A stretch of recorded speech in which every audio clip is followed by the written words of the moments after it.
Become an Academy of Ideas supporting member. Access transcripts and the art we use in the videos by visiting academyofideas.com. Since ultimately people heal themselves with or without the tool of psychotherapy, why is it that so few do and so many do not? Since the path of spiritual growth, albeit difficult, is open to all, why do so few choose to travel it?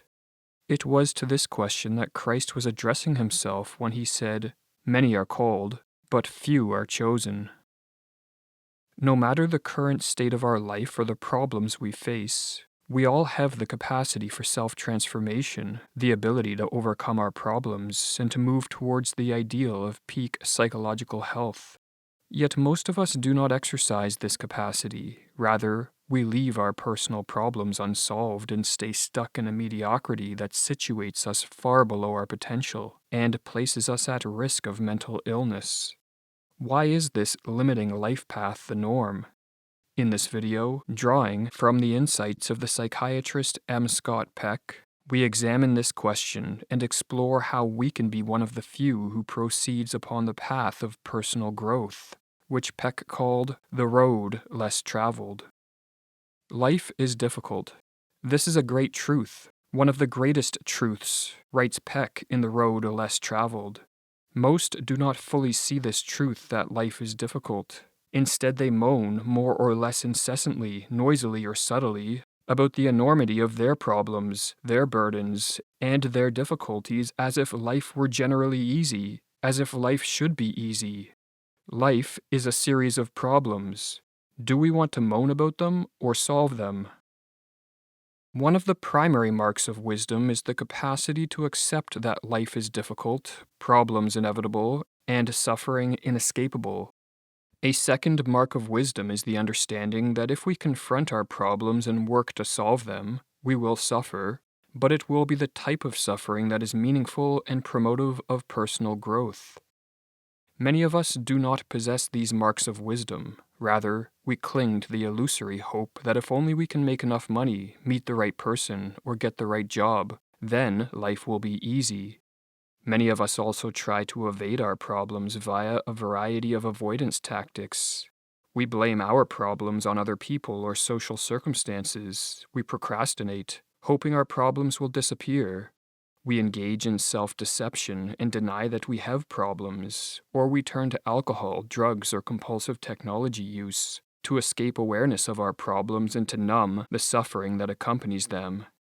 And as Peck observed, some of us will go to quite extraordinary lengths to avoid our problems and the suffering they cause, proceeding far afield from all that is clearly good and sensible in order to try to find an easy way out, building the most elaborate fantasies in which to live, sometimes to the total exclusion of reality.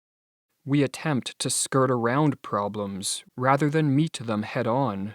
We attempt to get out of them rather than suffer through them. This attempt to avoid our problems and find an easy way out of suffering is doomed to fail. Not only does it lead us into fantasies and delusions, but it exacerbates our problems and makes us susceptible to a meaningless and neurotic type of suffering that is central to many forms of mental illness. Or as M. Scott Peck explained, this tendency to avoid problems and the emotional suffering inherent in them is the primary basis of all human mental illness.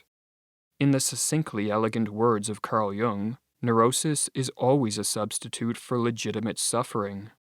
But the substitute itself ultimately becomes more painful than the legitimate suffering it was designed to avoid.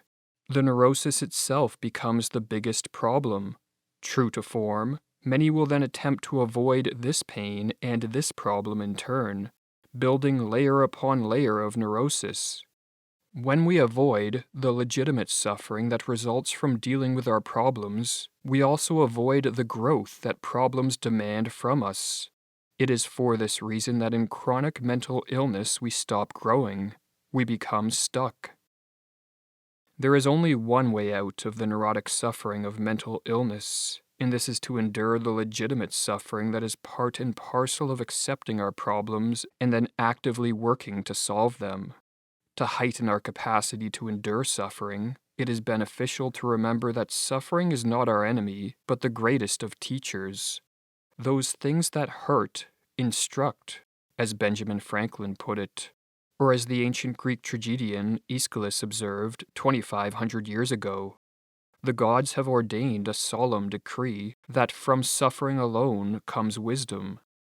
When we stop fleeing from and numbing ourselves to our suffering, then suffering shows us where we are going wrong in life and opens our eyes to the full extent of our problems and the necessity of change.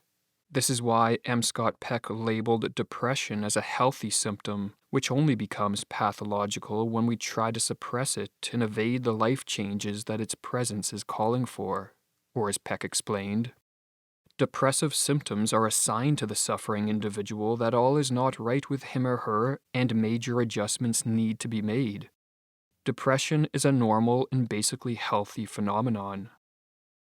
A further benefit of enduring suffering, instead of avoiding or masking it, is that eventually there comes a time when we grow sick of suffering and are struck by an intense motivation to resolve, once and for all, the problems underlying it. Once we cross this threshold of suffering, it typically becomes easy to leave behind bad habits and self-sabotaging behaviors, and to cultivate the discipline needed to move in a life-promoting direction. The philosopher Friedrich Nietzsche used this threshold of suffering as a catalyst to eradicate some of his most harmful habits, and as he wrote, "Indeed, from the bottom of my soul I am gratefully disposed to all my misery and sickness, because such things leave me 100 back doors through which I can escape from permanent bad habits." If suffering motivates us to confront our bad habits and problems, we will then have to struggle and suffer in order to overcome them. But in contrast to neurotic suffering, which breeds stagnation and a wasted life, this type of suffering is constructive as it leads to personal growth.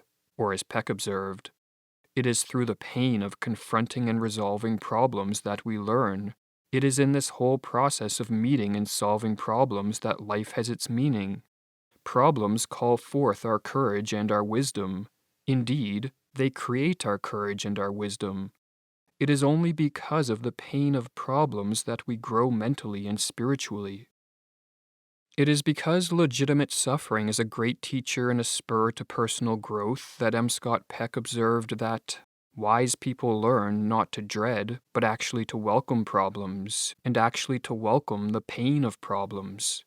Two of the wisest figures in history, Buddha and Jesus, harnessed the pain inherent in their problems to ascend to an elevated level of consciousness that was marked not only by a profound capacity to endure suffering, but also to experience overflowing joy.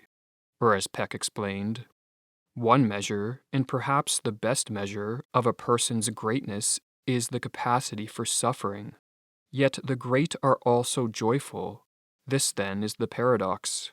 Buddhists tend to ignore the Buddha's suffering, and Christians forget Christ's joy. Buddha and Christ were not different men. The suffering of Christ letting go on the cross and the joy of Buddha letting go under the bo tree are one. But it is not just the tendency to avoid the pain of our problems that locks us in a mediocre and mentally ill life. It is also our laziness, for as the psychologist Marie-Louise von Franz wrote, "When people try to evade problems, you first have to ask if it is not just laziness." Jung once said, "Laziness is the greatest passion of mankind, even greater than power or sex or anything." M. Scott Peck defined laziness as the force of entropy as it manifests in the lives of us all. In the external world, entropy is the tendency of systems to degenerate into a disordered and stagnant state, while in the inner world of the psyche it is the force of laziness that breeds disorder and stagnation. Laziness is so common and pervasive that Peck called it the one and only original sin, or as he wrote, "For many years I found the notion of original sin meaningless, even objectionable. Gradually, however, I became increasingly aware of the ubiquitous nature of laziness. Original sin does exist. It is our laziness. It is very real. Some of us may be less lazy than others, but we are all lazy to some extent. No matter how energetic, ambitious, or even wise we may be, if we truly look into ourselves, we will find laziness lurking at some level. It is the force of entropy within us, pushing us down and holding us all back from our spiritual evolution. Many will protest that they are not lazy, as they work long hours and devote their limited free time to doing chores, spending time with friends and family, and resting. But as Peck notes, laziness takes forms other than that related to the bare number of hours spent on the job or devoted to one's responsibilities to others. A major form that laziness takes is fear. Although many of us give lip service to wanting to change, grow, succeed, and perhaps even attain greatness, we often fear personal development more than we desire it, simply because of the immense amount of work and effort that is required. This intimate connection between fear and laziness is why the mind unconsciously devises ingenious ways to justify laziness. As but one example, we tell ourselves that our laziness is not really laziness, but merely the drive to relax and enjoy life, a type of refined hedonism, or as Peck writes, in the earlier stages of spiritual growth, individuals are mostly unaware of their own laziness. This is because the lazy part of the self, like the devil it may actually be, is unscrupulous and specializes in treacherous disguise. It cloaks its own laziness in all manner of rationalizations, which the more growing part of the self is still too weak to see through easily or to combat. Friedrich Nietzsche also identified laziness as an entropic psychological force which exhibits devil-like qualities, and he recommended a joyful approach to overcoming it. When we see through our rationalizations and become aware of our laziness, instead of feeling guilty, we should laugh at it in the recognition that it is an innate part of human nature, and then we should remind ourselves that true happiness is not found in maximizing time spent in passive leisure activities.